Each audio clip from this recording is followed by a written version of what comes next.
One Punch Brothers Hell on Church Street. It's a folk singer's job to comfort disturbed people and to disturb comfortable people. Woody Guthrie. I think Woody is speaking of unearthing and remaking folklore.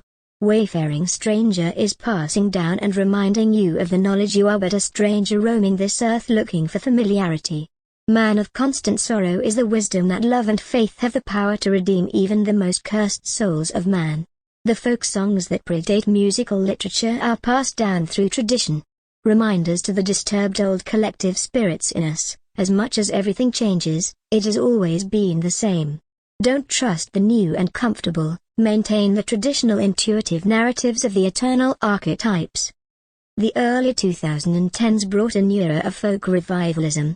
There has been studies suggesting that folk revivals often pop up in the face of vast advancement of technology. The folk revival of the 60s was said to be a response to the birth of the atomic age. Who knows? The folk revival of the 2010s are suggested to be a response to the arrival of smartphones and social media. Do we unconsciously, culturally and collectively look back to our past before stepping into the future? Who knows? The vast majority of popular folk revivalist music from the 2010s was really boring. A lot of haze. And hoes. And stupid mustaches and oversimplifications and misuse of so-called irony. Who knows, maybe Woody Guthrie would have loved it, but I doubt it. While most of this music was grating to me, some of this music was the most inspirational music of my life. No need for electronics, just wood and metal resonating in open space. The days of singing and strumming our hearts out of the street corner in the Sunday morning string band was so primal. We wouldn't be silenced even if they turned off the power. It was liberating even if we were a glorified cover band. Then there are the Punch Brothers, a bluegrass band you might hear cover and acoustic rendition of Radiohead's Kid A or Debussy's Pas Pied.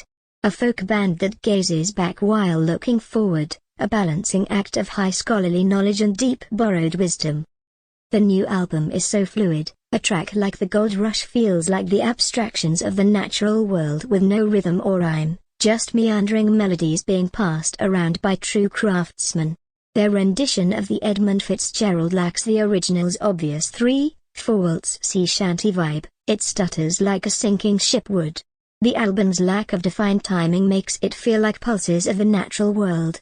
There are no 4-on-the-floor kick drums driving up the EPA sales of the local brewery. This album would be slightly disturbing to the pop-folk crowd. It's pure artistry in masterful hands. A deeply comforting album for the mildly disturbed, as folk music should be. Holding traditions while still expanding consciousness? Who knows?